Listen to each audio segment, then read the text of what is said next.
अस्सलामुअलैकुम, welcome to हमारा पाकिस्तान। मैं सना कहवान। प्रोग्राम में आज मेरा साथ देंगे अब्दुल क़य्यूम सिद्दीकी साहब, फ़ारूक हमीद ख़ान साहब, फैसल शकील साहब और साथ ही साथ नौशाद अली साहब। आप तमाम पैनलिस्ट का बहुत शुक्रिया। नाज़रीन, इस्लामाबाद हाई कोर्ट ने चेयरमैन PTI का ट्रायल ओपन कोर्ट में करने का हुक्म दिया था, जबकि गैर मामूली हालात में ये ट्रायल जेल में करने का हुक्मनामा भी जारी किया गया था। मगर अभी ना तो किसी किस्म की का कोई गैर मामूली हालात थे और ना ही कोई हसास इदारों की जानिब से ऐसी कोई रिपोर्ट जमा करवाई गई थी जिसमें कोई सिक्योरिटी खदशात का जिक्र किया गया हो। लेकिन SP अडयाला जेल ने अदालत को एक ख़त लिखा कि चेयरमैन PTI को सिक्योरिटी खदशात की वजह से अदालत में पेश नहीं कर सकते।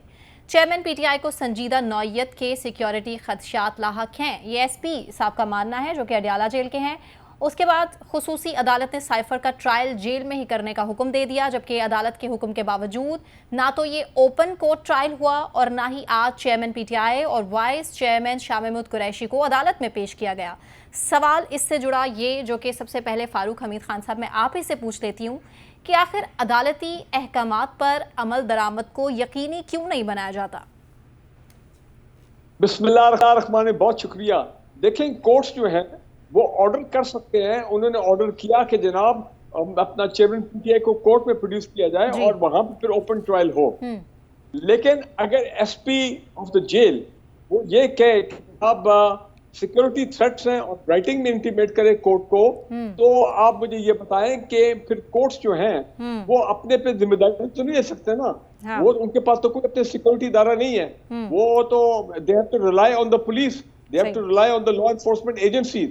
और एक बात तो हम सब मानते हैं कि इस वक्त पाकिस्तान में, खासकर KP में, पंजाब में, बलूचिस्तान में तो हो कि वहां पे एक सीरियस थ्रेट है, इसमें कोई शक वाली बात नहीं है। अगर आपको याद हो, आज से तकरीबन 10 दिन पहले एक वीडियो आई थी और खबर भी आई थी कि अडयाला जेल के बाहर वहां पे कोई बॉम्ब मटेरियल जो है वो पकड़ा गया, बॉम्ब डिस्पोजल स्क्वाड वाले वहां पे गए थे। मुझे अच्छी तरह याद है।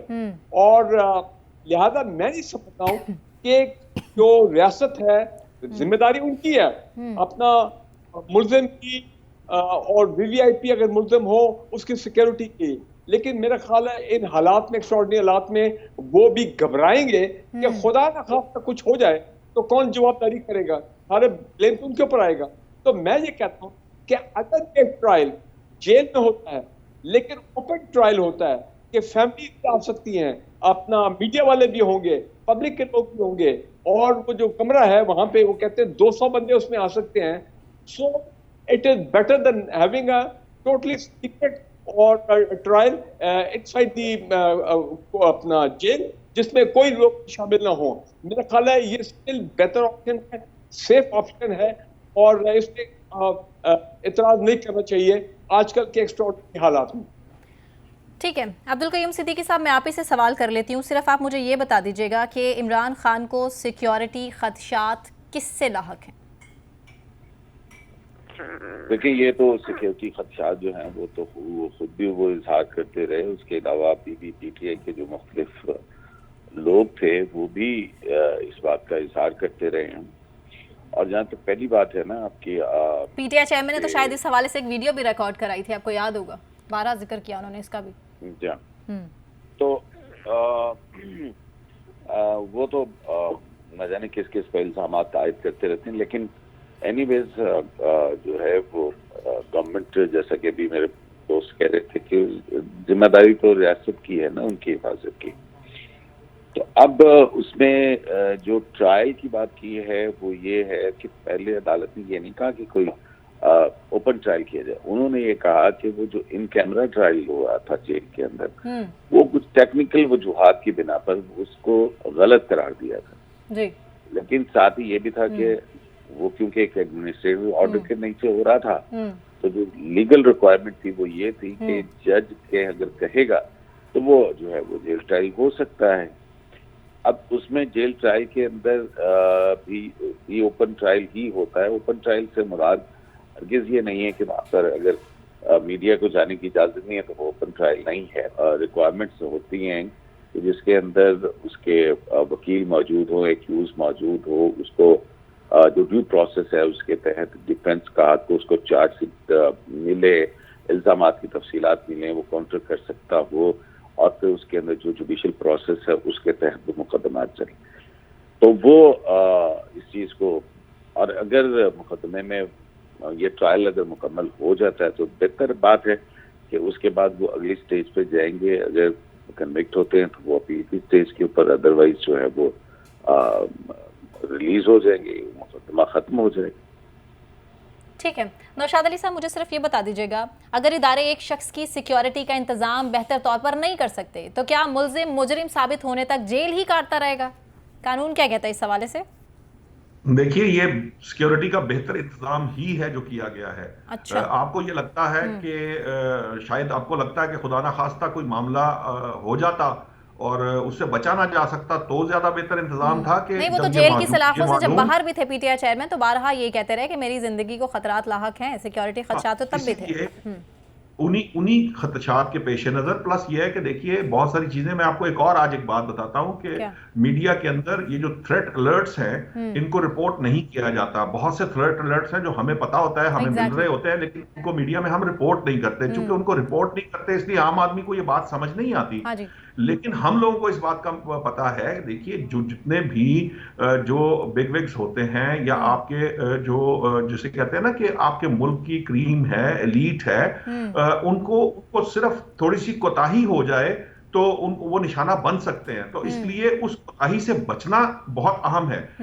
ऐसा नहीं है कि आप ये कहें कि जनाब सिक्योरिटी इदारे सिक्योरिटी प्रोवाइड नहीं कर सकते, नहीं, ये सिक्योरिटी इदारे सिक्योरिटी प्रोवाइड कर सकते हैं और ये एक तरीका है उसको करने का कि इसी से जहां पर भी कोई लूप होल बन सकता है या जिसकी वजह से कोई परेशानी सामने आ सकती है उसको अवॉइड किया जाए। नाकामी उस सूरत में होती है कि जब इनको पता ना हो और इनके इल्म में ना हो या ये ऐसा रास्ता इख्तियार करें जिससे नुकसान हो जाए। तो इसलिए मेरी नजर में अगर सिक्योरिटी इदारे या आपकी जो भी मुतलका इदारे हैं वो ये समझते हैं कि इस वक्त उनके लिए जेल से बाहर निकलकर रोज रोज मुकदमात में पेश होने से सिक्योरिटी में लूप होल आ सकता है, कोई नाखुशगवार वाकया हो सकता है, तो ही उन्होंने ये कहा है कि आप बराए मेहरबानी देखिए, अदालत को देखिए ना, अदालत ने रिपोर्ट लेने के बाद उस रिपोर्ट पर यकीनन वो रिपोर्ट इस काबिल थी, उसके अंदर वो एविडेंस या वो चीजें मौजूद थी, वो फर्निश की गई हैं कोर्ट को, जिसकी बुनियाद पर अदालत ने ये कहा है कि जी हम आपको बाहर की इजाजत नहीं दे सकते, अदालत जो है वो उसके अंदर ही होगा ट्रायल। हाँ, जो चीज जो इंपॉर्टेंट थी वो ये थी कि ओपन ट्रायल होना चाहिए, ओपन ट्रायल की इजाजत दे दी गई है। तो मेरी नजर में जो अदालत का काम था अदालत ने किया, जो मुकन्नना का काम है, देखिए एग्जेक्टिव की एक जिम्मेदारी है, ये नहीं हो सकता कि एग्जेक्टिव अपनी जिम्मेदारी से दस्तबरदार हो जाए और वो कल को ये कहे कि अदालत ने हमें ये कह दिया था।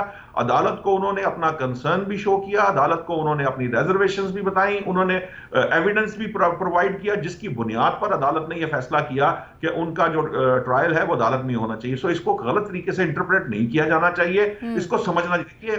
जो इमरान खान है हमारे मुल्क का असासा है, वो हमारी पॉलिटिकल एलीट में से हैं और ये आप उनको किसी सूरत भी किसी भी हाल में किसी भी एक एडवेंचर के लिए या किसी छोटे मोटे मामले के लिए आप उनको दाव पर नहीं लगा सकते। इसलिए अगर आपके जो एग्जेक्टिव्स हैं और आपकी अदालत ये फैसला कर रही है तो हमें उसको तस्लीम करना चाहिए। ठीक है फैसल शकील साहब, आपको याद होगा नून लीग का रिएक्शन जब पीटीआई चेयरमैन प्रेस कॉन्फ्रेंसेस में सहाफ़ियों से मुलाकात में और बारहा कहा करते थे कौम से खिताब के टाइम पर भी कि जी सिक्योरिटी खदशात लाहक हैं, उनकी जान को ख़तरात लाहक हैं, लेकिन राना साहब की जानिब से भी, राना सनाउल्लाह साहब की मैं बात कर रही हूँ, नून लीग की जानिब से भी कहा गया कि जो हमला भी कराया गया वो पीटीआई चेयरमैन ने खुद अपने ऊपर कराया है और किसी किस्म की कोई सिक्योरिटी खदशात उनके लिए नहीं है, जिसका वो बारहा जिक्र करते हैं। अब सूरत हाल बता दीजिए कि पीटीआई को अदालत में पेश करने की इससे जुड़ी कोई सियासी वजह भी हो सकती है? देखिए जी, इमरान खान को सिक्योरिटी थ्रेट्स तो हैं, इसमें कोई शुबा नहीं है, क्योंकि उन पे पहले भी हमला हो चुका है जिसमें वो ज़ख्मी हुए हैं और वो ख़ुद भी इस बात का एतराफ़ कर चुके हैं कि उनकी जान को ख़तरा है और मुख्तलिफ़ ख़तरात हैं। और आज जो रिपोर्ट पेश की गई, बिल्कुल हमारे साथी ने दुरुस्त कहा कि उसके साथ एविडेंस भी थे जो कि कॉन्फिडेंशियल थे, जिसे जज साहब ने कहा कि आप सिर्फ ऊपर का पेज जो है वो पढ़ सकते हैं और पीछे जो है वो कॉन्फिडेंशियल डॉक्यूमेंट्स हैं उनको नहीं पढ़ सकते। तो सिक्योरिटी थ्रेट्स तो हैं और इन थ्रेट्स की बिना पर अगर यहाँ जेल के अंदर उनका ट्रायल हो रहा है तो सही है, इसमें ओपन ट्रायल हो रहा है, इसमें क्या बात है, इसमें क्या मुज़ायका है।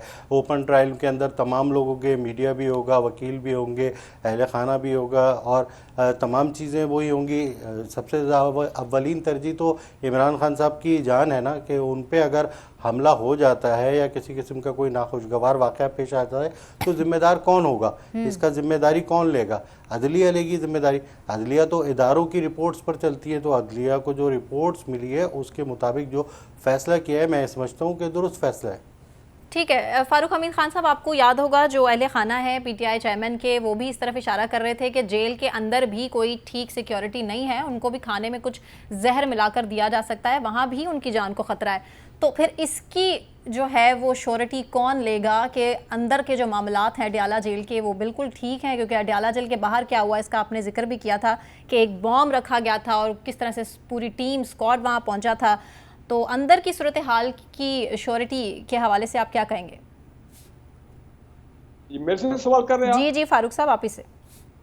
देखिए, ये बात बड़ी क्लियर है कि खुदा जेल के प्रेमिसेस में खुदा ना खास्ता कुछ भी हो जाए, उसकी जिम्मेदारी पहले तो जो जेल की जो इंतजामिया है उन पे आती है और जेल के अंदर जो सिक्योरिटी वाले लोग हैं उन पे आते हैं। इन अदर वर्ड, रियासत की जिम्मेदारी। तो चाहे हर किस्म की सिक्योरिटी, चाहे वो फूड सिक्योरिटी हो, चाहे उनकी जात के लिए उनकी सिक्योरिटी हो, उन पे कोई वहाँ पे जो ऑलरेडी मुजरिम है, खतरनाक मुजरिम है, वो उन पे को हमला न कर दे, कोई इस किस्म की अनटुवर्ड इंसिडेंट ना होते हैं, वो तो टोटल रियासत की जिम्मेदारी है। और उसमें तो अगर ऊंच नीच होती है तो obviously the state is responsible, government is of the day is responsible. लेकिन मैं एक बात कहना चाह रहा हूँ, अच्छा, फूड सिक्योरिटी में एक इम्पोर्टेंट चीज है, वो बाकायदा जहां तक जो जेल मैनुअल है और जेल के जो सिक्योरिटी के SOPs हैं उसमें बाकायदा उनके जो डॉक्टर्स होते हैं, आई एम क्वाइट श्योर कि वो खासकर जो VVIP है वहां पे प्रिजनर्स, उनके फूड को चेक करना, इंश्योर करना कि उसमें कोई मिलावट नहीं है या कोई गड़बड़ तो नहीं करता है। और उनका खाना, मेरा ख्याल है सिक्योरिटी में, टॉप सिक्योरिटी में उनका खाना जो है बनाया जाता है और ऐसा होना भी चाहिए। अब एक बात मैं कहना चाह रहा हूँ, 27 दिसंबर 2007 को पूरी पाकिस्तानी कौम इलेक्शन की तैयारी में जाने के लिए तैयार थी, लेकिन सानिया हो गया लियाकत बाग रावलपिंडी का, इसमें बेनजीर भुट्टो साहबा शहीद हो गई। ऑब्वियसली वो सर्कमस्टेंसेस और थे, वो ये वाले तो नहीं, इस तरह के हालात ने। लेकिन वो आप देखें कि उस वक्त दहशतगर्द उन्होंने हिट किया पाकिस्तान को डिस्टेबलाइज करने के लिए। और बारहा बेनजीर साहिबा को ये बावर भी कराया जाता रहा कि सिक्योरिटी खदशात हैं। दहशतगर्द पाकिस्तान में और पाकिस्तान से बाहर वो मौका ढूंढते हैं पाकिस्तान के दुश्मन कि कैसे हम पाकिस्तान पे कोई ऐसी कार्रवाई करें कि मुल्क हिल कर आ जाए। लेकिन मैं समझता हूँ उस वक्त की सिविल और मिलिट्री लीडरशिप ने, पॉलिटिकल लीडरशिप ने बड़ा अपना अच्छा फैसला किया कि इलेक्शन 8 हफ्ते लेट हो गए लेकिन इलेक्शन हुए। मेरा ख्याल है दुश्मन चाहता था कि पाकिस्तान इंतशार हो, तो लिहाजा ये मैं कहता हूँ अब इलेक्शन की तरफ जा रहे हैं, रियासत की बड़ी जिम्मेदारी है, पॉलिटिकल पार्टी की जिम्मेदारी है, सबको अपनी जिम्मेदारी को निभाना चाहिए इस वक्त इन एबनॉर्मल हालात में। ठीक है नौशाद साहब, ये कुछ देर पहले की अभी लेटेस्ट ब्रेकिंग न्यूज़ है, मैं आप ही से शेयर कर लेती हूँ, पूछ लेती हूँ आपसे इससे जुड़ा सवाल भी कि chairman PTI Imran Khan intra party election नहीं लड़ेंगे, नहीं कॉन्टेस्ट करेंगे, इस पर क्या कहेंगे आप? मेरा ख्याल ये है कि उन्हें इंतखाब लड़ना चाहिए, इसमें कोई ऐसी बात नहीं है। अगर उन्हें ममनू नहीं है, क्योंकि वो उनको पार्टी की उससे सदारत से या चेयरमैनशिप से इनके मंशूर के मुताबिक तो चेयरमैन है, तो उससे हटाया नहीं गया, तो उन्हें इंतखाब लड़ना चाहिए। कहीं ऐसा ना हो कि इस एक बात के ऊपर फिर उनके लिए मसाइल खड़े हों। वो चाहे कागजी कार्रवाई के लिए आप कह लीजिए, जिस तरह दूसरी जमातें करती हैं, इलेक्शन कराती हैं इंट्रा पार्टी, वो उसी नौयत के करवा ले, लेकिन उनको वो तमाम चीजों का ख्याल रखना चाहिए। क्योंकि हमारे जो इलेक्शन कमीशन के जराए हैं, जब मैंने उनसे बात की थी इस मामले के ऊपर कि ये हमने बहुत रेयर देखा है कि किसी पार्टी के इंट्रा पार्टी इलेक्शंस को आप इस तरह से कलदम कर दें, तो उनका कहना था कि मामला ये था कि वो इतनी नॉन सीरियस तरीके से उनके डॉक्यूमेंटेशन की गई है कि बहुत सी चीजें जो बिल्कुल ओपन सी बात है कि ये फॉर्म्स होने चाहिए वो भी जमा नहीं कराए गए, और फिर उनके अंदर तजादात भी मौजूद हैं चीजों के अंदर, आर्ग्यूमेंट्स भी हैं उसके ऊपर। इसलिए मैं ये समझता हूं कि आप जब, क्योंकि इलेक्शन देखिए, जो अभी फारूक साहब ने भी जिसकी तरफ रेफरेंस दिया है, इलेक्शन आपके बिल्कुल सर पर हैं। ऐसे ऐसे मौके के ऊपर जो हमने बीबी साहिबा की शहादत के मौके पर जो मामलात हुए थे वो भी हम उससे गुजर कर आए हैं। हमें समझना है इस बात को कि हम ये जो पॉलिटिकल एडवेंचरिज्म है इसकी तरफ नहीं जा सकते, ना उसका मुल्क शामिल हो सकता है। तो हमें वहां भी सेंसिबल काम करना है। और अगर देखें बतौर पार्टी तहरीक इंसाफ के जो लोग जिम्मेदारान हैं, उन्हें ये पता है, देखिए वो चैलेंज नहीं कर रहे अभी तक, फिलहाल उन्होंने करना था, उन्होंने कहा था, लेकिन उनको ये नजर आ रहा है कि उसके अंदर देर भी हो सकती है, वो इलेक्शन करवा लेना बेहतर है। तो वो इलेक्शन को प्रॉपर तरीके से कंडक्ट करें। मैं समझता हूं कि अगर पार्टी इस पोजीशन में ना भी हो तब भी पार्टी को उन सारी चीजों को, लवाजमात को पूरा करना लाजिम है जिनके ऊपर एक दफा आर्गुमेंट आ चुका है। लेकिन नौशाद साहब 20 दिन का वक्त आपको नहीं लगता कि कम है पार्टी के इंट्रा पार्टी इलेक्शन के लिए? मैं जाती तौर पर समझता हूं कि ये वक्त कम है, लेकिन शायद मुझे ये भी, इसका भी ख्याल है कि देखिए इस वक्त आपने अभी इलेक्शन कमीशन की खबर आई है, कल वो हतमी हल्का बंदियां उसकी फहरिस्त देने जा रहे हैं, फिर वो उनका जो शेड्यूल है उसके मुताबिक वो आगे बढ़ते चले जा रहे हैं। तो आगे भी मामलात जो फर्दर इलेक्शन कमीशन के होंगे उसमें भी तो प्रॉब्लम आ सकती है ना। इसलिए उन्होंने भी तो अपने मामलात का शेड्यूल देखना है ताकि पाकिस्तान तहरीक इंसाफ जो है वो प्रॉपर तरीके से इलेक्शन के अंदर इन हो और किसी को उस पर आर्ग्यूमेंट ना हो और वो इलेक्शन कराए जा सके। ठीक है, इस हवाले से मजीद भी डिस्कस कर लेंगे। अब्दुल कयूम साहब से मैं पूछ लेती हूँ, सर मुझे ये बता दीजिएगा कि कौन सा केस ऐसा है जो चेयरमैन पीटीआई के लिए इलेक्शन में बड़ी रुकावट खड़ी कर सकता है? क्योंकि इमरान खान के वकला का ये मानना है कि साइफर केस में तो बहुत सी कमजोरियां हैं, ये तो कोई स्ट्रॉन्ग केस नहीं है इमरान खान के खिलाफ। देखिए, पहली बात तो ये है कि कोई भी मुकदमा हो, जब तक उसका फैसला आपके अपने हक में ना आ जाए, मेरा ख्याल है कि वो आपके लिए खतरनाक ही होता है और उसके कॉन्सिक्वेंसेज होते हैं। जहाँ तक बात है इंट्रा पार्टी इलेक्शन में बतौर हिस्सा ना लेने की, वो बतौर चेयरमैन पीटीआई, तो उसमें मेरा ख्याल है कि उनके सामने एक कानूनी रुकावट है और वो ये है कि तोशाखाना केस के अंदर वो कन्विक्शन जो है वो अभी बरकरार है, उनकी सेंटेंस जो है वो सस्पेंड हुई है। तो इस बुनियाद पे वो शायद एलिजिबल नहीं है जब तक कि तोशाखाना केस का हतमी फैसला नहीं आ जाता है। तो ये मेरा ख्याल है कि एक कानूनी रुकावट उनके सामने है। दूसरा, जो इंतखाबात कलअदम करार दिए गए वो पीटीआई के अपने कॉन्स्टिट्यूशन के अंदर जो तब्दीलियां करके इलेक्शन होने थे वो उसके बगैर करवाए गए। तो वो उसी की वजह से इंट्रा पार्टी इलेक्शन जो है वो इलेक्शन कमीशन ने कलअदम करा दिया। तो ये सारी चीजें जो हैं ये हम ये अभी भी जो पीटीआई के वकला की जो कानूनी हिकमत अमली है उसको देखते हुए वो तमाम फायदे जो कि ट्रायल के अंदर ड्यू प्रोसेस ना मिलने की वजह से जो लेकुनाज की बुनियाद पे अपील पे आपको उसका फायदा होता है कि उसको उस हवाले से वो जो है वो उससे पहले ही उसको दुरुस्त करवा रहे हैं मुख्तलिफ अदालतों से जा करके। तो मतलब मेरा ख्याल है इस सारी सूरत हाल के अंदर सबसे ज्यादा जिम्मेदारी जो है वो पीटीआई के अपनी कानूनी वकला की टीम और कानूनी मुशावरत के हवाले से ज्यादा मसाइल और प्रॉब्लम्स जो है उनके सामने। अच्छा, ठीक है। फैसल शकील साहब, आपसे मैं ये पूछ लेती हूँ, नैब की तफ्तीश के हवाले से जो पीटीआई चेयरमैन हैं उन्होंने काफ़ी सवालात खड़े कर दिए कि ज़्यादा गपशप की जाती है, 10 मिनट सिर्फ सवाल किए जाते हैं। तो नैब तो आपको पता है, सबको पता है कि किस तरह से पॉलिटिकल इंजीनियरिंग के लिए यूज़ किया जाता है, लेकिन अब इस तरह से पीटीआई चेयरमैन के साथ एक के बाद एक केस, एक के बाद एक सख्ती, आपको नहीं लगता मुश्किलात ज़्यादा से ज़्यादा मज़ीद खड़ी की जाएंगी इलेक्शन से पहले? देखिए जी, मैं ये कहता हूँ कि मकाफात अमल होता है, जैसा आपने किया वैसे ही आप भुगतेंगे। तो ये जो इमरान खान साहब है इन्होंने भी ऐसे ही किया, ऐसी नौयत के केसेस बने माजी में, जो नवाज शरीफ साहब हैं और दीगर अपोजिशन लीडर थे उन पर ऐसे ही केस बने थे उन पर फैसल साहब की गई। बिल्कुल इसी तरह के, इसी नौयत के केसेस बने थे कि वो जो नैब के जरिए बनवाए गए थे सियासी केसेस, अगर असल केसेस होते तो सजाएं होती तो वो साबित होते। लेकिन वो अब आप देख लेना, नवाज शरीफ साहब जो है वो तमाम केसेस से बाहर निकलते जा रहे हैं। तो वो ये सूरत हाल इस तरह की है कि जिस तरह से आपने बनाए थे अब वही आप भुगत रहे हैं। आपका भी यही वो हशर होगा, यही चीज़ें सामने आएंगी आपके, जो आपने किया है वही जो बोया है वही काटेंगे आप। तो इमरान खान साहब जो ये कह रहे हैं कि इस तरह से नैब करते हैं, तो नैब का किरदार सबके सामने ही है कि वो किस तरह से सियासी तौर पर इस्तेमाल की जाती है और होती है। पॉइंट आपका क्लियर है। मुझे ब्रेक की तरफ जाना है। ब्रेक से वापस आने के बाद इलेक्शन शेड्यूल का जिक्र करेंगे। हमारे साथ रहिए।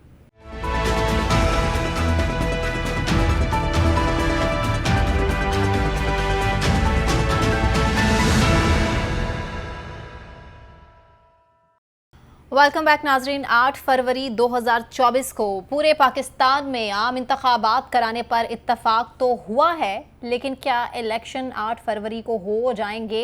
इलेक्शन तारीख के बाद चीफ जस्टिस काजी फाइज ईसा साहब ने कहा कि इलेक्शन मुकर्ररा तारीख पर ही होंगे, और जिसे इलेक्शन पर शक है कि नहीं होंगे वो ये बात अपनी बीवी को घर जाकर बताए, टीवी पर ना बताए। मगर अब सियासी और सहाफ़ती हलकों में एक बार फिर से चहमगोइयाँ शुरू हो चुकी हैं कि इलेक्शन ताख़ीर का शिकार भी हो सकते हैं। मगर अहम बात इससे जुड़ी ये है कि तहरीक इंसाफ जो इस वक्त सबसे ज़्यादा पाबंदियों की जद में है, आज भी इलेक्शन वक्त पर कराने की ख्वाहिशमंद है। चेयरमैन पीटीआई का कहना है कि आम इंतखाबात में ताख़ीर मुल्क को अदम इस्तेहकाम का शिकार कर सकती है, इसीलिए इलेक्शन वक्त पर होने चाहिए।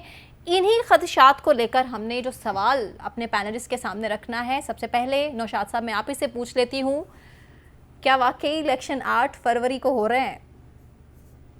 देखिए, हमारे पास तो कोई ऐसी इतला नहीं है जिसकी बुनियाद पर मैं ये कह सकूं कि इलेक्शन जो है वो 8 फरवरी को नहीं हो रहे। मैं अभी जब लास्ट टाइम भी बात हो रही थी तो मैं आपको बता रहा था कि इलेक्शन कमीशन जो है वो अपने गिवन शेड्यूल के मुताबिक काम करता नजर आ रहा है, उसमें कोई डिले मुझे नजर नहीं आया, ना मेरे पास कोई ऐसी इतला है। लेकिन नौशाद साहब, सियासी जो जमातें हैं वो बहुत इस टाइम हम कह लें यूं कि बहुत सुस्ती का मुजाहरा कर रही हैं, उस तरह से मुहिम नहीं चलाई जा रही है, अवामी राब्ता मुहिम नज़र नहीं आ रही है, कोई पम्फलेट किसी तरह से पेड कंटेंट हम मीडिया पर नहीं चलता देख रहे। क्या वजह है कि सियासी जमातें इस टाइम खामोश बैठी हैं और टाइम सिर्फ इतना सा कि 2 महीने से भी शायद कम का टाइम 8 फरवरी में रह चुका है? ये इसकी वजह यह है कि इस दफ़ा इंतखाबात के मामला जो थे चूंकि वो 90 दिन में नहीं हुए और फिर उसमें डिले आया, और फिर ये जो जिसकी आप बात कर रही थी, जिस समात की काजी फाइज साहब के जो समात हुई थी जिसमें इलेक्शन कमीशन ने ये तारीख दी थी, उससे पहले तक चूंकि ये जयमगोइयाँ जारी थी और इलेक्शन डिले की ताखीर की बात हो रही थी, इसलिए जो आप जिस इंतखाबी मुहिम की बात कर रही हैं वो अपना जोर नहीं पकड़ सकी। लेकिन जब से ये बात कर दी गई है और ये कह दिया गया है, आपने तो मिसाल भी दे दी जो बेगम साहिबा की, मैं अपनी बेगम साहिबा को ये बताता हूँ कि इलेक्शन जो है ना वो होने जा रहे हैं, वो अब इलेक्शन ही हो, क्योंकि आप अगर सियासी जमातों की एक्टिविटी भी देखें, ये ठीक है कि वो पब्लिक के सामने नहीं गए फौरी तौर पर, लेकिन अदरवाइज अगर आप देखें तो देखिए पार्टी टिकट देने के हमारे पास खबरें आ रही हैं। कल नून लीग पिंडी के अंदर नून लीग खैर काफी कॉन्फिडेंट है। उस्मा बुखारी साहब अभी ये कह रही हैं कि मैं चाहती हूं कि इमरान खान को जेल में दिखाएं, किस तरह नवाज शरीफ साहब चौथे वजीर आजम बन रहे हैं मुल्क के, वो तो कॉन्फिडेंट है, लेकिन कोई जलसे नहीं, कोई अवामी राबता मुहिम सामने नहीं आ रही, कोई गहमा गहमी नहीं है, कोई किसी किस्म की फिक्र नजर नहीं आ रही सियासी जमातों में। बताने लगा था। दूसरी बात यह है कि पीपुल्स पार्टी भी मोमेंटम गेन कर रही है, उनके भी इजलास शुरू हो चुके हैं, वो उस तरफ जा रहे हैं। जो नून लीग की इस वक्त जो मैंने खबर दी थी, टलन पे ही दी थी कि 40,000 से दरखास्तें जो हैं वो आ चुकी हैं नून लीग के सूबाई और कौमी असम्बली के जो उम्मीदवार चाहते हैं कि वो नून लीग की टिकट से इलेक्शन लड़े, उनको टिकट देने का काम शुरू हो चुका है। चौथी बात यह है, देखिए मंशूर की तैयारी हो रही है इस वक्त। मंशूर आने के बाद आपका जो इंतखाबी नारे हैं वो डिजाइन होते हैं, और इंतखाबी नारे लेकर आप पब्लिक में जाते हैं, आप उनको अल्योर करते हैं। आप देखिए जो पाकिस्तान तहरीक इंसाफ के जो KPK में परवेज खटक साहब ने जो जमात बनाई है वो, और जो हमारे जो परवेज खटक साहब भी ये कह रहे हैं कुछ देर पहले की प्रेस कॉन्फ्रेंस है कि मुझे टाइम चाहिए, मेरी पार्टी को टाइम चाहिए। जो है उसने भी अपने जो जलसे किए हैं उनके अंदर एक तरह से इंतखाबी जो नारा का बात होती है वो थोड़ा थोड़ा मंशूर पेश करना शुरू कर दिया, अगरचे मंशूर वही होता है जो जमातें लिख कर बयान करती हैं, और वो चूंकि अभी तक सामने नहीं आया, और उसकी बिहाफ पे आगे जो उनके प्लान्स हैं या बातें हैं, मैंने ये आप ही के प्रोग्राम में कोट किया था कि डॉक्टर मुसद्दिक मलिक से मेरी बात हुई थी और उन्होंने कहा था कि इस हफ्ते जो आपका जो है मंशूर आ जाएगा नून लीग का, और उसके बाद जो है हम अपने प्लान रिवील करेंगे और जलसों में ही करेंगे। तो जलसों के लिए अवाम में ही जाएंगे। जब तक आप अवाम के साथ इंटरेक्ट नहीं करेंगे, लोगों से जाके वोट नहीं मांगेंगे, लोगों को डोर टू डोर नहीं जाएंगे और ये जलसे नहीं करेंगे, आपकी एक्टिविटी उस तरह से नजर नहीं आ रही। लेकिन मेरा ये ख्याल है कि बाय मिड दिसंबर और फिर उसके बाद ये इस साल के इख्तिताम तक ये जो है ना सियासी सरगर्मी जो है वो प्रॉपरली इंतखाबी सरगर्मी वो अपने जोरों पर चली जाएगी। बाकी रही बात कि जो लोग क्यास आराइयां कर रहे हैं, मुझे लगता है कि चीफ जस्टिस साहब ने खास तौर पर इन्हीं क्यास आराइयों को रोका था, लेकिन उसके बावजूद अगर बाज लोगों के पास कोई ऐसी इतलात हैं या वो किसी बात पर कर रहे हैं, मेरे नजदीक मुझे कोई ऐसी लॉजिकल कोई बात नजर नहीं आ रही फिलहाल, और ना ही मेरे पास कोई ऐसी खबर है, ना मुझे इलेक्शन कमीशन का जो अपना काम है उसके अंदर कोई डिले नजर आ रहा है। इसलिए मैं ये नहीं कह सकता कि इलेक्शन में किसी किस्म की ताखीर है। मेरी नजर में इलेक्शन जो है अभी तक जब मैं आपसे बात कर रहा हूं तो इलेक्शन जो है वो अपने वक्त पर ही होंगे। ठीक है, लेकिन नौशाद साहब कोई खबर होती है तो निकलती है, और यही वजह है कि शायद चीफ जस्टिस साहब के कानों तक भी ये खबर पहुंची हो तो उन्होंने इस चीज़ को क्लैरिफाई किया है कि जी आप इस तरह की बात टीवी पर बैठकर नहीं कर सकते, लेकिन अब नून लीग में, पीपल्स पार्टी में, मौलाना साहब के भी अंदरूनी हलकों में कुछ बातें इस तरह की जा रही हैं। फारूक साहब, मुझे आप ये बता दीजिएगा कि इलेक्शन शेड्यूल बेसिकली क्यों ताखीर का शिकार है, वो अभी तक सामने क्यों नहीं आया? टाइम तो ऑलरेडी बहुत कम रह चुका है इलेक्शन में।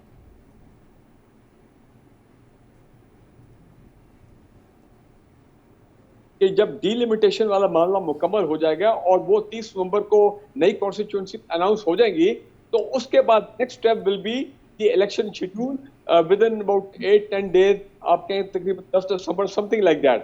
तो सारा जो लोगों का जो इंतजार है इस वक्त वो इलेक्शन शेड्यूल का है, और इलेक्शन शेड्यूल के बाद ही लोगों में थोड़ा सी एक तसल्ली है कि हाँ भाई अब तो लगता है इलेक्शन हो रहे हैं, तो लिहाजा अब सीरियसली तैयारी की जाए, क्योंकि फिर लोगों ने नॉमिनेशन पेपर फाइल करने, फिर वो प्रोसेस चल पड़ेगा। लेकिन बात यह है कि पिछले 2-3 दिन से मैं देख रहा हूँ कि मीडिया पे दो ट्रेंड आ रहे हैं। एक ट्रेंड ये आ रहा है जो मीडिया में नजर आ रहा है सामने, मुख्तलिफ, चाहे आप एंकर्स कहें, चाहे आप वो पोलिटिकल पार्टीज के रेप्स कहें, कि एक तो ये कि जी पता नहीं इलेक्शन होंगे या नहीं, अनसर्टेनिटी क्रिएट की जा रही है, और दूसरा ट्रेंड ये है कि जी इलेक्शन अगर होते हैं तो क्या उसके बाद नॉर्मल इलेक्टेड गवर्नमेंट होगी, अगर नहीं होती तो फिर तो नेशनल यूनिटी गवर्नमेंट बनेगी।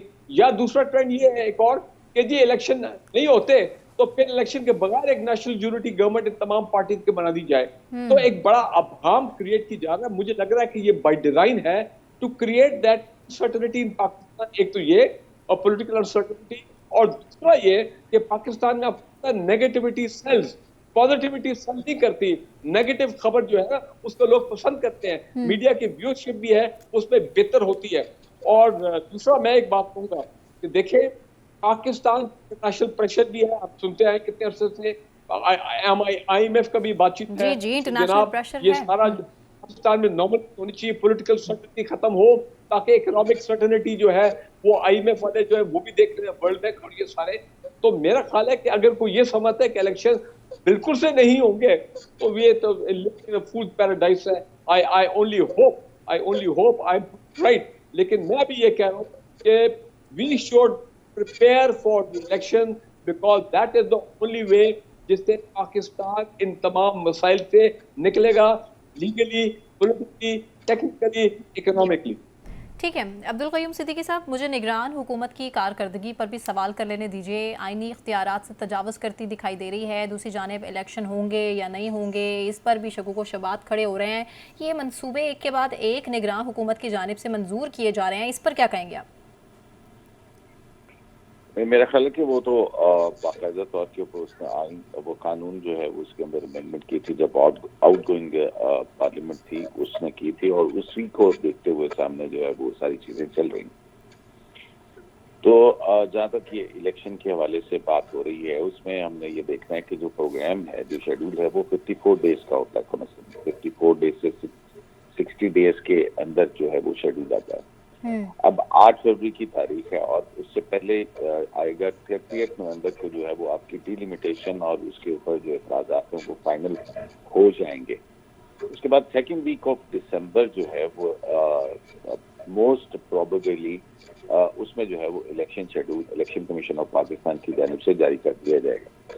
और जैसे ही इलेक्शन शेड्यूल जारी होगा तो उसके बाद आपको सिर्फ एक इंतखाबी सरगर्मी और ज्यादा तेजी से नजर आएगी। वो कि अभी भी हम देख रहे हैं कि जो बड़ी सियासी जमातें हैं उनकी तरफ से मुख्तलिफ जगहों के ऊपर जो है वो एक तो इंतखाबी जलसों के कुछ तो शेड्यूल भी जारी किए गए हैं और सियासी जमातें जलसे भी कर रही हैं। फिर इस्तेकाम पार्टी जो है उसके भी जलसे जारी हैं, पीपल्स पार्टी के भी हैं और इसी तरह से दीगर जमातें भी जो है वो जिनकी अपनी बहुत सारी सूरत हाल है। तो मेरा नहीं ख्याल है कि इस सूरत हाल में आप या हम इस किस्म की कोई बात कर सकते हैं कि इंतखाबात नहीं होंगे। तो ये अभी कबल अज़ वक्त ही होगी ये चीज देखने की। ठीक है चले एक बात ये दुआ करें कि पाकिस्तान के दुश्मन चाहे अंदरूनी हो चाहे बाहर से वो अपने इस मिशन में कामयाब नहीं होने चाहिए कि हम पाकिस्तान का ये जो इलेक्टोरल प्रोसेस है जिस पे बहुत कुछ डिपेंड करता है कि इसको हम उनको सैबोटाज करने की उसमें वो कामयाब उनको नहीं होना चाहिए। ये इस वक्त बहुत बड़ा एक चैलेंज है रियासत पाकिस्तान के सामने। बिल्कुल ठीक फारूक साहब, लेकिन मुल्क के अंदर जो फिलहाल दुश्मन बैठे हैं, जो फिलहाल डिस्टेबल करने की कोशिश कर रहे हैं, उनसे अभी फिलहाल हमें उनके लिए दुआ करनी चाहिए कि मुल्क में जो है स्टेबिलिटी आ जाए, सियासत में स्टेबिलिटी आ जाए। उसके लिए सबसे ज़्यादा दुआ फिलहाल हमारी बनती है। फैसल साहब, इलेक्शन तो हो रहे हैं और चीफ जस्टिस साहब भी ये कह रहे हैं कि इलेक्शन होंगे। हमने इससे पहले देखा कि इलेक्शन नहीं हुए आइन के मुताबिक, पहले चीफ जस्टिस साहब नहीं करा सके। अब आपको क्या लगता है कि इलेक्शन अगर नहीं होते तो क्या इक़दामात लिए जाएंगे चीफ जस्टिस साहब की जानिब से? देखिए, एक तो मैं सबसे पहले आपको ये बताऊं कि मैं ये समझता हूं कि इलेक्शन होंगे और इलेक्शन होने के लिए आपने कहा कि सियासी पार्टियां, यहाँ कराची की बात करें तो कराची में जो है वो सियासी सरगर्मियां चल रही हैं। रोज़ ही जो है वो MQM और पीपल्स पार्टी के दफातरों के इफ्तिताह हो रहे हैं, उनकी तकरीबात हो रही हैं। दूसरी तरफ मुस्लिम लीग, नून और जो MQM है उनका कल फाइनल राउंड है सीट एडजस्टमेंट के लिए, वो बैठकें लग रही हैं। इसके अलावा पीपल्स पार्टी अपने तौर पर तैयारियां कर रही हैं। जो लोग आज़ाद कराची में या पूरे सिंध मौजूद हैं उनसे, मैं कराची और सिंध की बात कर रहा हूँ, सिंध में भी यही सूरत हाल है। सिंध में भी राब्ते किए जा रहे हैं और मुख्तलिफ बरादरियाँ और जमातें जो है वो शमूलियत का एक दूसरे के साथ इलाक़ कर रही हैं। अभी असल में सूरत हाल ये है कि इलेक्शन कमीशन का जो शेड्यूल है, इंतखाबी शेड्यूल, वो नहीं आया है और वो शेड्यूल आएगा तो फिर टिकट जो है वो तकसीम होंगे। फिर उसके बाद जो है वो जो आप कह रही हैं कि मंशूर के बाद सियासी गहमा गहमी दिखाई देगी। तो इलेक्शन तो होंगे। और आपने जो सवाल किया कि इलेक्शन अगर नहीं हुए तो मुल्क की मईशत जो कि अब बेहतरी की तरफ जा रही है वो खराबी की तरफ जाएगी। जो नहीं, लेकिन अब मईशत तो बेहतरी की तरफ जा रही है फैसल साहब, और वो निगरान हुकूमत के ज़ेर असर ही जा रही है। तो अगर सब कुछ ठीक चल रहा है तो फिर इलेक्शन पे इतना पैसा खर्च करने की क्या जरूरत है? नौशाद साहब, आप ही से पूछ लेती हूँ। देखिए, बात यह है कि जिसको आप कह रही हैं, आपको पता है कि MOU, जिसे MOU कहते हैं, ये क्यों MOU हो रहे हैं? ये डायरेक्ट मुआहदे क्यों नहीं हो रहे? उसकी वजह यह है कि कुछ चीजों के अंदर जो इलेक्टेड गवर्नमेंट्स मांगी जा रही है जी, जो इलेक्टेड गवर्नमेंट्स होंगी वो आकर ही उसके ऊपर जो है ना, अगरचे के वो मोहर सख्त करेंगी, लेकिन निगरान हुकूमतें एक खास सतह तक, ये जिस तरह अभी आपको क़य्यूम सिद्दीकी साहब ने बताया है कि निगरानों के पास वो कानून में तरमीम के बाद उनके पास बहुत से इख्तियारात मौजूद हैं, लेकिन जो आम निगरान, इससे पहले की जो निगरान हुकूमतें, उनके पास नहीं थे, जिसके जरिए ये आपके डेवलपमेंट काम भी हो रहे हैं और दूसरे भी हो रहे हैं। लेकिन कुछ चीजें ऐसी हैं जो बहुत अहम होती हैं, क्योंकि बहुत से मामला जो है वो पॉलिसी से जुड़े होते हैं। जब तक कोई इलेक्टेड गवर्नमेंट पॉलिसी नहीं देगी, उस पॉलिसी के तहत किस तरह से उस मंसूबे ने ट्रांसलेट होना है, और उस ट्रांसलेशन के बाद ये पता चलता है कि उसकी जो एक्चुअल जैसे कहते हैं ना कि उसकी वर्थ क्या डेवलप होगी और उसकी किस तरह किन फेजेस में वो काम करेंगे, ये सारी चीजें इलेक्टेड गवर्नमेंट ने तय करनी है। तो इसलिए भी मैं ये समझता हूं कि देखिए, जितनी एफर्ट इस वक्त इकोनॉमिक फ्रंट पर की गई है और जितनी ये सामने नजर आ रही है, ये भी एक तरह से गमाज है, इस बात का गमाजी भी कर रही है कि जी गवर्नमेंट जल्द आने वाली है। क्योंकि अगर पाकिस्तान में इंतखाबात में किसी की ताखीर का मामला होता तो ये जो ममालिक हमारे साथ काम करना चाहते हैं या सरमायाकारी करना चाहते हैं, ये स्पेशल जो इन्वेस्टमेंट फैसिलिटेशन काउंसिल है, वो उसके साथ काम करके ये आगे बढ़ा रहे हैं मामला को, ये इस तरह ना बढ़ा रहे होते। वो लोग भी वेट करते हैं इस बात का कि वो कुछ जब तक इलेक्शन नहीं हो जाते तब तक उन्हें भी यकीन है इस बात का कि इलेक्शन होने जा रहे हैं, elected government couple of months time में, 3 माह के अरसे के अंदर अंदर आ जाएगी। जब तक ये जो मंसूबे हैं इनके ऊपर डिलिब्रेशंस, एमओयूज जो है वो कंक्रीट शेप में आएंगे, उस वक्त तक जो है वो नई गवर्नमेंट होगी और उसकी पॉलिसी के तहत उनको प्रॉपर तरीके से एग्जीक्यूट करने का अमल शुरू कर दिया जाएगा। तो इसलिए ये जो सिस्टम इस वक्त है, जो लोग क्यास राइयां फैला रहे हैं, देखिए फारूक साहब ने आपको एक लफ्ज बोला है कि this seems to be by design, कि ये एक सोची समझी प्लानिंग के तहत, और यकीनन ये जो आपने पहले मुझसे बात की थी कि आपकी अदलिया को, आपके मुकन्नना को और आपकी जो अफवाज पाकिस्तान है उन्हें कहीं ना कहीं ये बात, इसका एहसास है कि जी ये जो है ना इस तरह की क्यास राइयां हमारे यहाँ होती हैं, चूंकि पहले भी इलेक्शन में डिले आ चुका है, तो वो उस सारी जो अमल को रोकने के लिए कि हमारे यहाँ जो सोशल मीडिया की इमरजेंस है, उसके बाद हर बात का बतंगड़ बन जाता है, जिस बात का ना कोई फैक्चुअली कोई प्रूफ होता है, ना कोई उसके पीछे कोई जगह होती है, ना लॉजिक होती है, ना फैक्ट्स होते हैं, उसके बावजूद उसको डिबेट का पॉइंट बना दिया जाता है और बतंगड़ बना लिया जाता है। इसको रोकने के लिए किया गया ताकि माहौल ठीक रहे और आप इलेक्शन की तरफ आसानी से बढ़े और स्मूथ इलेक्शन करवाएं। और होपफुली हम दुआ करते हैं कि इलेक्शन टाइम पर हो जाए। ठीक है, ब्रेक की तरफ मुझे जाना है। से वापस आने के बाद हम जिक्र करेंगे, लाहौर शहर नंबर 1 पर आ चुका है, लेकिन स्मोक और आलूदा तरीन शहरों में से, इस पर बात होगी, लेकिन ब्रेक के बाद हमारे साथ रहिए।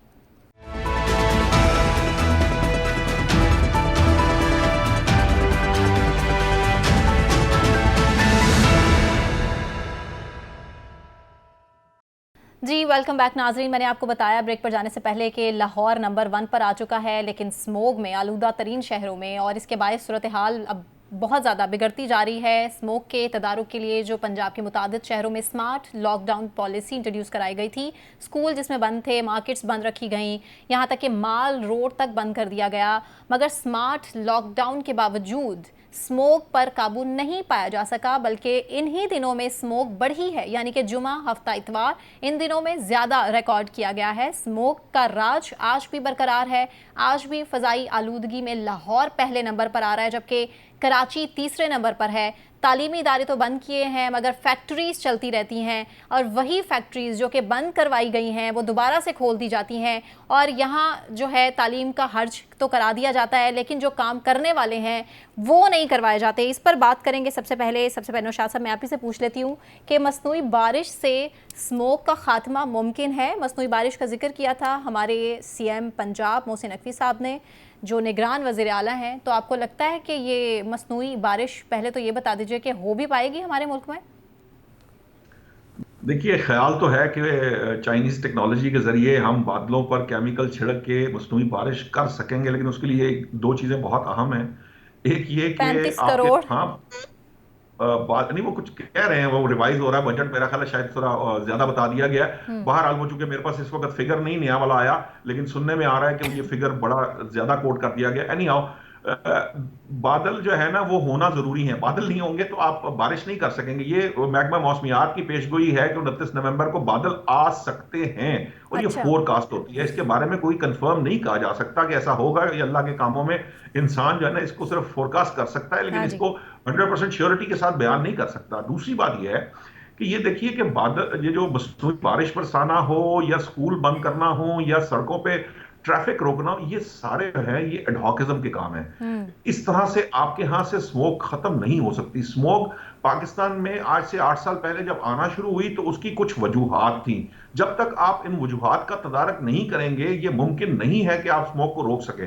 देखिए, बारिश हुई थी, आपको याद होगा पिछली दफा जब लॉकडाउन की बात हुई थी कपल ऑफ वीक्स बैक, तो उस वक्त ये कहा गया कि हम जो है स्मार्ट लॉकडाउन लगाने जा रहे हैं, लेकिन अल्लाह की तरफ से इस्लामाबाद में बारिश हुई और लाहौर में बारिश हुई, जिसकी वजह से स्मार्ट लॉकडाउन लगाने की आपको जरूरत नहीं रही और वो खत्म कर दिया गया था। लेकिन उसके 2 से 3 दिन के अंदर अंदर स्मोक ने दोबारा अपना जो वो चादर बिछा ली थी हमारे सरों पर, और हमारा जीना हराम उसी तरह कर दिया था। उसके बाद जो सिचुएशन रही है, ये जो पार्टिकुलेट मैटर की मीटर जो होता है ना, जब ये बताते हैं कि ये जो कार्बन डाइऑक्साइड है, ये आपकी धुआं जो निकलता है, ये धुएं के अंदर आप एक्चुअली सांस ले रहे हैं, उसकी जो क्वांटिटी इन एयर है वो एयर क्वालिटी को अफेक्ट कर देती है, और वो हमारे यहाँ तो अब 400-500 की बात करें, 50 से ऊपर तो वो हार्मफुल होना शुरू हो जाती है। सो ये जो अब हम बात करेंगे कि जनाब ये स्कूल बंद करेंगे, ये निगरान हुकूमत ने एक एफर्ट करके देखी है, यकीनन इसका कोई इंपैक्ट एज सच है नहीं, क्योंकि ये एक मखसूस तरह के मौसम के अंदर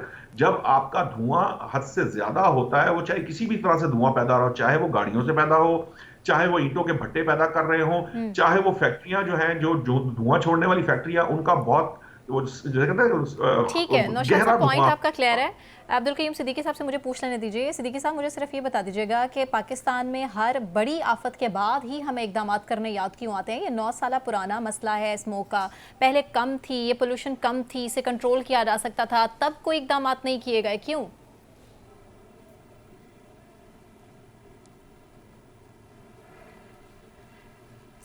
सिद्दीकी साहब से मेरे ख्याल से नहीं राब्ता हो पा रहा है। फारूक साहब, आपके सामने सेम सवाल मैं रखूंगी। आपको क्या लग रहा है कि हर बड़ी आफत के बाद जो हमें याद आ जाता है कि इकदामात हमें करने हैं, इससे पहले ही हम क्यों इकदामात नहीं कर लेते जब टाइम होता है, प्रॉपर टाइम? नहीं, देखें, ये आप बिल्कुल टोटली इसको रूल आउट नहीं कर सकते कि ये कंडेम कर सकते कि जो कोई इकदाम गवर्नमेंट ने नहीं लिए, पंजाब गवर्नमेंट ने और हमारा लॉर्ड हाई कोर्ट, ये पिछले 1-2 साल से हम देख रहे हैं कि आफ्टर फैक्ट्री जो ज्यादा धुआं देती हैं और गलत उनकी टेक्नोलॉजी उनका बंद भी किया गया है, स्मोक एमिशन। लेकिन फारूक साहब, आपको लगता है ये काफी थे? पकड़ा जा रहा है। लेकिन बात यह है कि इस मर्तबा एक और फिनोमेना हुआ है लाहौर में, जिसकी वजह से स्मोक बहुत कई गुना ज्यादा हो गई है। इन्होंने सितंबर अक्टूबर में कई mega project, construction project Lahore में शुरू किए, cavalry and pass, Bedian interchange, उसके बाद पर चौक के ऊपर, और वाटन रोड पे आप आज जाएं, आप तो वहां पे भी नहीं हो सकते जो वाटन रोड किया। तो ये जब सितंबर अक्टूबर प्रोजेक्ट करते हैं, नवंबर में वैसे बारिश कम होती है, तो सारा लाहौर के ऊपर मट्टी। और फारूक साहब, आप ये समझने की कोशिश कीजिए कि ये इकदाम तो किए जाते हैं, लेकिन आपको नहीं लगता कि ये नाकाफी हैं और बरवक्त भी नहीं है? वक्त पर अगर ये इकदाम किए जाएं, हमें सड़कें किस तरह से, हमें सड़कें तो बढ़ा नहीं सकते, लेकिन अंडरपासेस किस तरह से बनाते हैं और उसके बाद ये रियलाइज करते हैं कि जी वो गलत हो गए, लेकिन ट्रैफिक को कम से कम वो कंट्रोल किस तरह से करना है, इसकी बात नहीं की जाती। फैक्ट्रीज का धुआं निकलता है, लेकिन फैक्ट्रीज को कम किस तरह से करना है, शहरों से दूर किस तरह लेकर जाना है, इसकी बात कोई नहीं करता ना। ये प्रोजेक्ट खत्म हो जाना चाहिए गर्मियों में, ताकि ये स्मॉग वाला मामला उस तरह ना हो। जब वैसे ही गर्मियों में तो आपको मतलब बारिशें भी बड़ी होती है। हाँ जी। एक बात, दूसरी चीज ये है कि अपना जो क्लाउड सीडिंग, अभी कल परसों जो मीटिंग हुई है पंजाब गवर्नमेंट की, उसमें मैंने देखा कि 2-3 हाजिर फौजी अफसर भी बैठे हुए थे।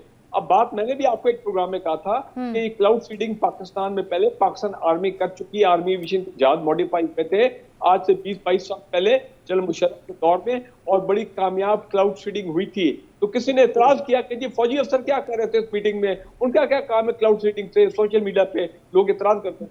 मैंने उनको बताया कि भाई इनका ओनली पीपल जिन्होंने तजर्बा किया था।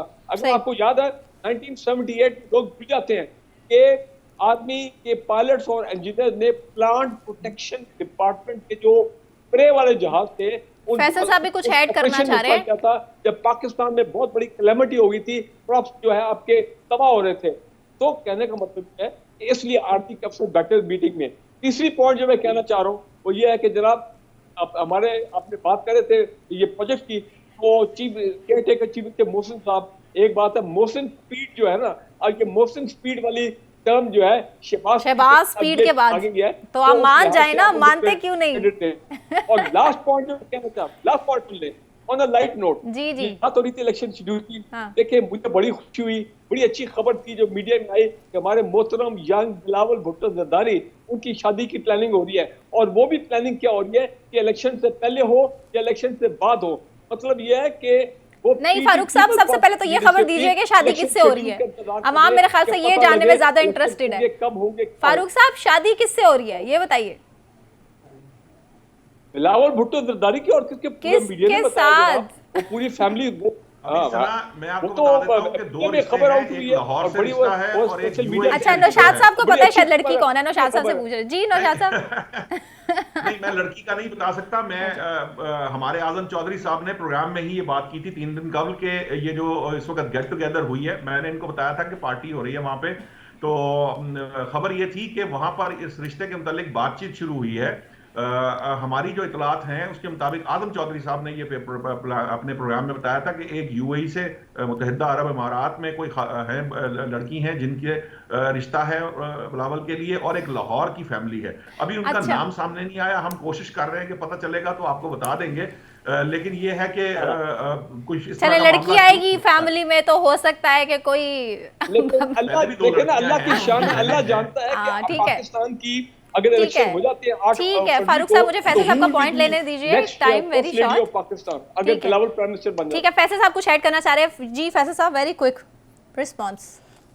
जी बिल्कुल, आप जो कह रही थी कि हमारी यहाँ आफत आने के बाद ही जो है वो सर पे आ जाती है जब फिर हम लोग मंसूबाबंदी करते हैं, पहले से मंसूबाबंदी नहीं करते। मैं आपको बताऊं कि कराची में 2 रोज़ पहले एक सानिया पेश आया, 11 अफराद जिंदा जल गए। उसके बाद अब जो है वो तमाम पूरे शहर का सर्वे किया जा रहा है कि सेफ्टी जो है वो इंतजामात हैं या नहीं। तो ये तमाम सूरत हाल होती है जब कोई सानिया हो जाता है तो उसके बाद प्लानिंगें शुरू होती हैं, पहले से कोई मंसूबाबंदी नहीं की जाती। और इसीलिए स्मोक भी जो है वो हमारे पास ये मसला बनी हुई है। अगर इसकी पहले से मंसूबाबंदी की जाती तो इस तरह की ये सूरत हाल आज हमें देखने को नहीं ठीक है, बहुत शुक्रिया फैसल शकील साहब, फारूक हमीद खान साहब, नौशाद अली साहब, अब्दुल क़य्यूम सिद्दीकी साहब, आप तमाम पैनलिस्ट का बहुत शुक्रिया। मुझे सना कहवान को इजाज़त दीजिए, अपना ख्याल रखिए, अल्लाह हाफ़िज़।